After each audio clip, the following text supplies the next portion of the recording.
So we have a basic understanding of communist doctrine and ideology. Now let's talk about fascism. With the growing concern over communism, Europeans, sadly, began to tolerate another form of government that did not desire communism. The first successful fascist government was in Italy. Fascism denounces democracy as well as individualism. It called to the people through nationalism and military prowess. That sounds like two causes of World War I, right? Fancy that.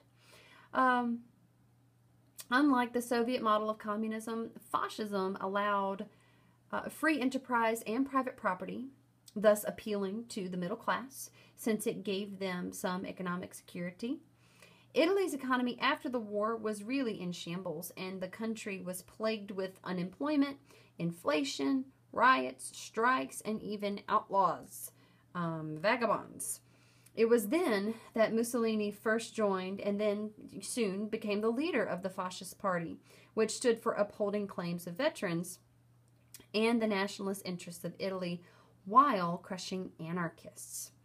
Ironically, the fascists did more to promote anarchy than anyone else in Italy at the time. Mussolini would send out his gang of thugs, they were called the Black Shirts, to riot against communists and other groups, while claiming his men were protecting the peace. Fascism seemed to attract veterans looking for hope as well as a sense of renewal. It appealed to young men who were left out of the fighting of the First World War. Anybody who blamed the government for their problems after the war went rather eagerly to Mussolini and his fascist ideas. Through intimidation as well as rigged elections, Benito Mussolini only tightened his grip on Italy. He bullied the Italian parliament into giving him emergency powers that allowed him to shut down other parties, to censor the press, and to end other civil liberties. By 1925, Italy was a fascist dictatorship. Riots and strikes did settle down a little bit after Mussolini took power, but very little else went right for Italy and for the fascists. Mussolini claimed that he made the trains run on time, but that was very much an exaggeration, and so was about every other claim that he made. He did try to build up Italy's aircraft, its shipping, as well as its power industries, but the Depression and Italy's lack of natural resources, along with poor planning and corruption, very much severely limited any economic progress. Mussolini's big dream was to make Italy a major power, basically reviving the Roman Empire. Here again, little progress was made, although Mussolini again made wildly inflated claims about Italy's military strength.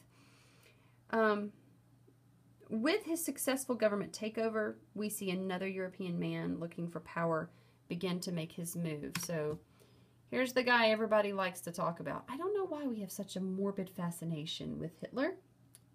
I don't get it, but here we are. Here's Hitler. Adolf Hitler was Austrian by birth, not German. His father died when he was 16 years old, and he moved to Vienna in order to go to art school. But the art school did not accept him as a student, so he did small things in order to earn money. While living in Vienna, he was exposed to radical nationalism as well as to anti-Semitism, both of which he latched on to. During World War I, he served as a courier in the German army, where he was wounded twice and then given awards for bravery. In 1919, he joined the National Socialist German Party, or the Nazis for short. There were 7 members. That's right, 7 members. He copied Mussolini's use of military backing for the group by establishing the SA Stormtroopers, and these guys were the first to carry the swastika on their uniforms. When they lost World War I, Hitler blamed the communists and the Jews for Germany's loss. In 1923, Hitler and the Nazis tried to gain political power by force, but he was arrested during the Beer Hall Putsch. While he was in prison for about a year and a half He wrote the infamous Mein Kampf, which means my struggle.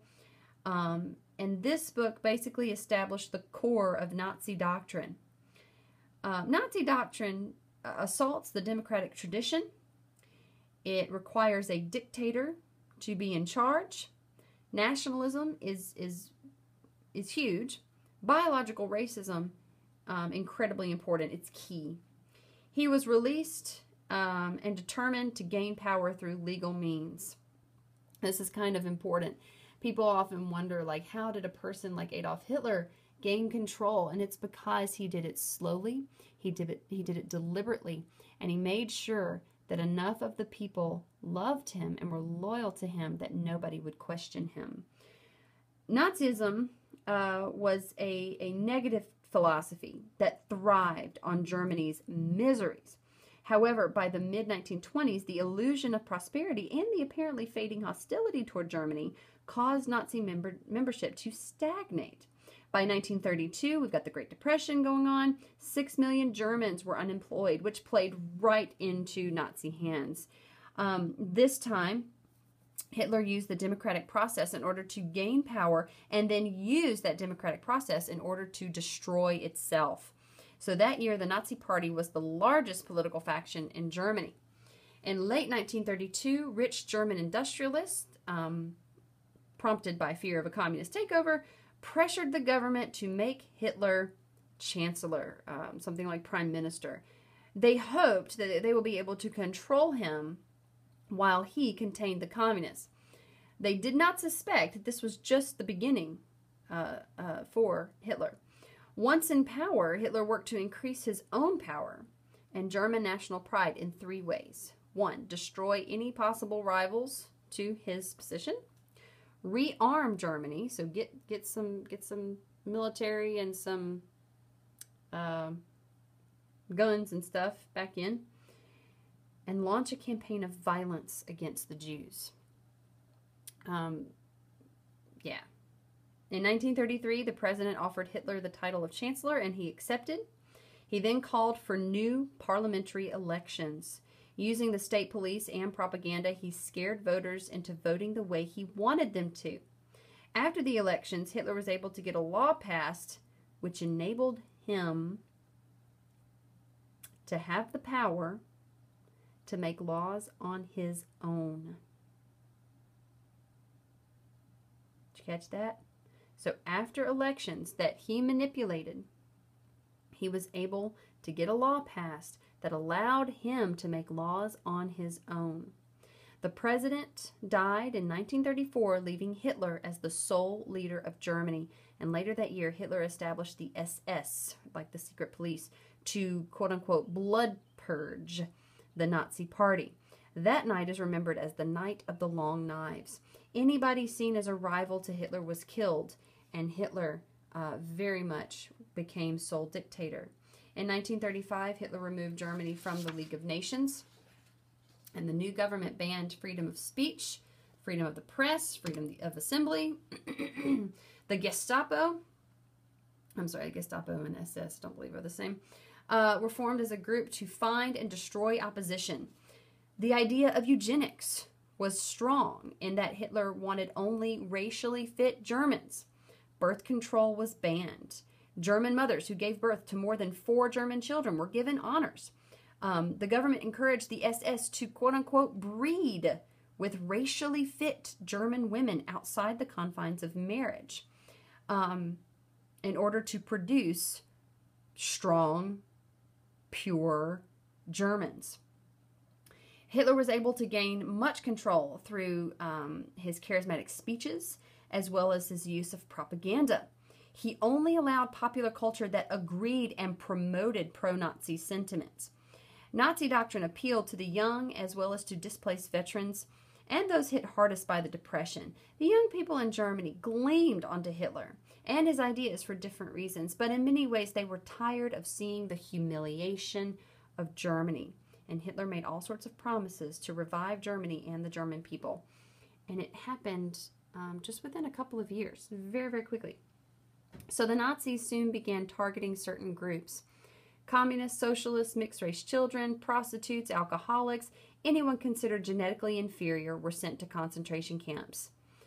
The mentally ill, the aged, the handicapped, the incurably ill, so for example, people with cancer, were oftentimes euthanized. What does that mean? It means they were put to sleep, right? Oftentimes euthanized, or maybe a more drastic form of murder. The largest group targeted, as you know, was the Jews. In 1935, Jews lost their citizenship, and one night in 1938, Nazis began physically attacking Jewish homes, businesses, and people out in public. November 9th, excuse me, 1938 is known as Crystal Night because of all the broken glass that was seen on the ground. In 1939, it became nearly impossible for Jews to leave Germany. And you might ask, why is that? If Hitler hates these people so much, why on earth would he not just let them leave so that he can have Germany all to himself with all of his, quote-unquote pure people? He hates them. He hates them so much, he would like to see them eradicated. He wants their entire grouping, their entire people group, to be destroyed. He doesn't want anything left that is in any way remotely Jewish. Do you think this means he's going to go after Christians? Absolutely, he does. Why? Because Christianity is based very strongly on Judaism. But that's a conversation for another day. Let's end this lecture here, and next time we will pick up with World War II.